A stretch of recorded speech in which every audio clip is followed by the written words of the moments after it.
Hello everyone and welcome back to the Doctor's Garage. In this video today, I'm going to be telling you the exact financial compensation I got from Land Rover in regards to my Land Rover Discovery 5.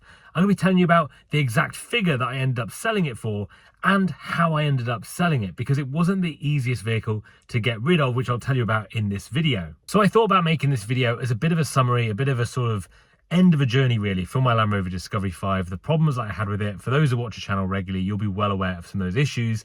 I'm still waiting on a couple of things from Jaguar Land Rover, which has now been going on for about 4 months, so this might even spur them on to help get me sorted and finally finish off the saga that it's been owning my Land Rover. So quick recap for those that don't know the story. I had a Land Rover Discovery 5 HSE Luxury for around 4 years.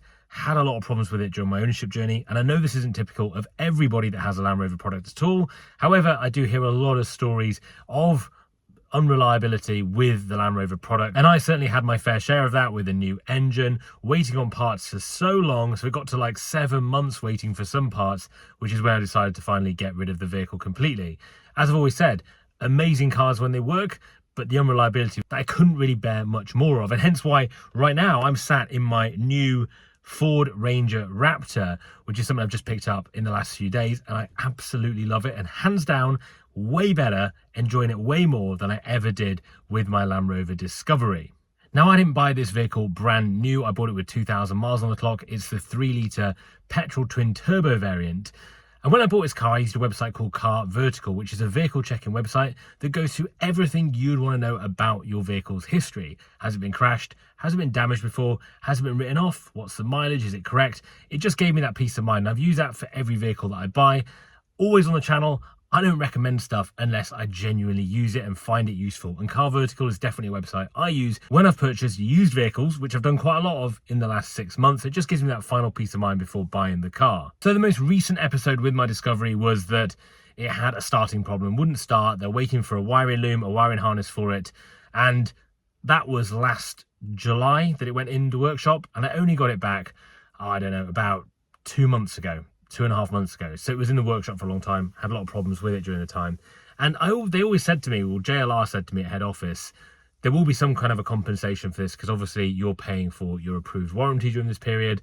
You know, your car is probably going to need a service, an MOT and everything that's just expiring and just wearing out, as I haven't had the vehicle to use, plus insurance as well, because I had to pay for it to be insured while it was on the premises at JLR, because they weren't covering that either. So I was expecting some kind of conversation around compensation at the end of the journey with my Discovery when I finally got it back. And it seemed like so long ago, so much time had passed by the time it did get to the end. I'd almost forgotten about that. But then when my bill came through for my warranty and my insurance, that reminded me that I do need to do something about this and get that compensation back. I would say the problems that I've had with JLR certainly are just customer service, have just been really poor. Hardly ever hear from them. Even when my vehicle was in with them, there was no regular updates. I'd have to call and find out, and it was just really frustrating and took a long time.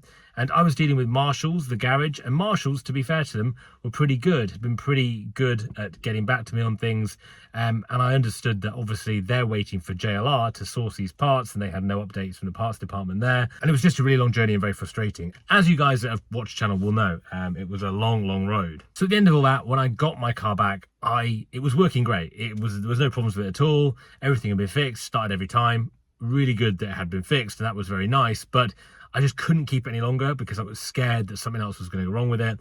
I was sick of paying for this warranty that I was using, and it was definitely worthwhile having. Biggest tip, if you're buying a Land Rover product out of warranty, over 3 years old, highly recommend getting the warranty. I almost guarantee you'll be using it and it will pay for itself, even though the warranty is about £1,100, £1,200 a year. It's worthwhile having. It's definitely one of the biggest things I'd say to anyone buying a vehicle that's older than 3 years. So the first thing was getting rid of it. How was I going to sell it? Because I really struggled to sell that particular car, and it's because it was the 2-litre from 2018, that kind of era, that age group. So many people, when I contacted them, weren't interested in buying it because they basically said there's been problems with that 2-litre engine in that vehicle, and a lot of them wanted really detailed information about the engine and the cam belts and whether things have been replaced on them, which I didn't have to hand actually at that point. So I was quite interested to find that usually you speak to a car dealer, they'll take the vehicle off you, but I just couldn't get anyone to buy it at the time, which was quite interesting. Now, talking about prices, this car, that Discovery 5 that I had, was in 2018 when it was made and launched, it was £72,500. And it would, now it'd probably 5 years old, so obviously it's going to have dropped some money. We Buy Any Car were giving me the low teens, so like £13,000, £14,000 for it, which it was a hell of a car for that much money. You know, the luxury model had all the TVs in the back. It was really, really good. And like I say, when it worked, absolutely brilliant. Really, really enjoyed it. So I didn't want to, I wanted to see if I could get a bit more than 13 or 14 for it. So I initially looked at trading it in for a different pickup truck, not this pickup truck. I was looking at actually a Mercedes X-Class at the time. It was at a Volkswagen dealership, big dealer. And I said, look, I'm interested in kind of getting this Mercedes X-Class off you.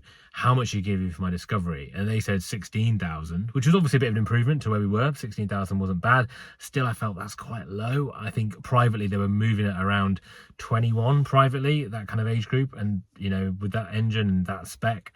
So then I came across a guy who was selling a Ford Ranger, and I thought Ford Ranger could be good. I was looking for a pickup at the time. Wasn't this pickup I'm in now, but I went to him and said, look, I'm interested in your car, and we negotiated it, and he gave me £20,000 for it, which at the time on the market, not selling it privately, selling it to a dealer, that felt like the right thing to do. And yeah, got rid of it. And the great thing with selling it to that particular guy is he was really interested in the history of the vehicle. So he knew all the problems that you have with these cars. He knew the problem with the 2-litre engine, and he wanted exactly what had been replaced on the car. So what part of the engine had been replaced, and whether that, I can't still remember, I should know by now, but it's a timing chain, cam belt that had been replaced to a certain spec, and that had been done, which was really, really good. And I got the email from JLR to say this part had been replaced on your car when the engine transplant had been done. And so that was good, because I felt much better selling it to this guy, with him knowing the full history and being comfortable with that history of that vehicle. So he bought it off me, traded it for a Ford Ranger. It was a 2021 Ford Ranger 2-litre bi-turbo. And I had that for a little while. I had that for about 7 weeks, not very long at all. And I sold it and traded it for this, basically, which is a Ford Ranger Raptor, the 3-litre petrol version, which I absolutely love, and I can't stress that enough. And I'll make loads of videos about it, because this car has been my favourite car I've ever owned so far. But I'll tell you a bit more about that soon, because I realise this is quite a niche car and a bit of a weird offering, but it's so much fun to drive and live with. Apart from the MPG, everything else about it is great. So I had a lot of communication with JLR, with Marshalls throughout the whole of my Discovery journey. And I said to them, look, what is this compensation going to be? Because you keep telling me there's going to be some sort of compensation, but not to expect too much. And I said, well, I'm paying for my insurance, I'm paying for this warranty now. So I was paying whatever it was, £100 a month for the warranty for the whole 7 months that it was in. And obviously the warranty was great, it was covering the part repair, but it wasn't so good because I wasn't able to use it for the period that I'd paid for. What I've learned about the warranty is when you pay for it, you can't just pay for it month by month and then stop it. You have to pay for the whole year. And the only reason you might pay for it month by month is more for an affordability and a cash flow reason, rather than you being able to stop and start it. So I was paying for the warranty, whether I liked it or not, for the whole year. And the thing is, my claim went in, I think it went in at the beginning of January 2024. Obviously, the car had been in the dealership for a long time before that, since July or August, but my claim went in January, and then my warranty needed reapproving or like restarting the new financial year for it late January. So I had to pay for a whole nother year of warranty, and the part had been claimed for on the previous year. And so I needed to pay for it to carry it on, because I feel like if I hadn't carried it on, then another thing might have happened before it was finally fixed and back to me, which was sometime in, what was that, like March, April time. So I was paying a lot of money for this warranty and everything else. So anyway, I spoke to JLR during the whole repair process, probably around Christmas, and they said, look, we'll give you £2,000. £2,000 is going to be your compensation for the delays, for the problems, for the cost to you. And that was fine, but I also said to them at the time, look, because it's been off the road for so long, and advice what you guys gave me, it needs to have a full service. I want it to be MOT'd, because all the fluids obviously been sat in the vehicle. It hadn't been moved at all. It'd been stationary for a good few months, for 7 months.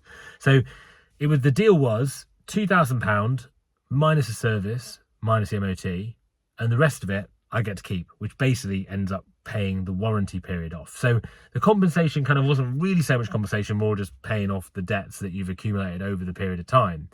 Now, I've been chasing this money, so this £2,000 minus the fees from Marshalls, whatever that is, and I still haven't got any answer about that, which is really frustrating because, as mentioned, I bought that old Ford Ranger probably 7-8 weeks ago. The car before that, probably 10 weeks now. Been about 10 weeks. I haven't really, I've chased it and people said, yeah, okay, we'll look into it. But I haven't actually managed to get anything out of them in regards to the actual money that I'm owed.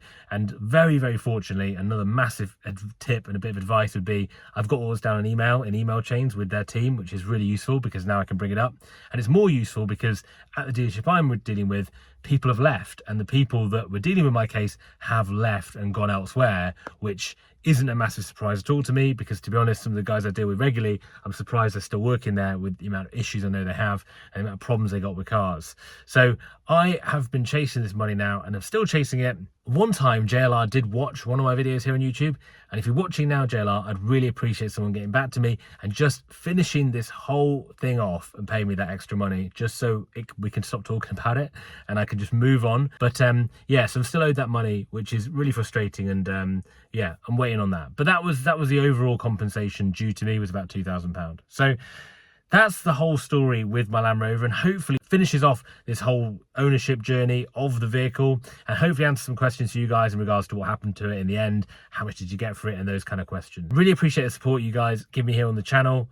As always, if you can subscribe to the channel, I really appreciate it. It helps build more videos here on YouTube, and I'll be doing loads more content on my older Land Rovers that are much more reliable, like my Defenders, my Series 1, but also my Ranger Raptor 2. So thanks for watching the video, and I'll see you guys very soon.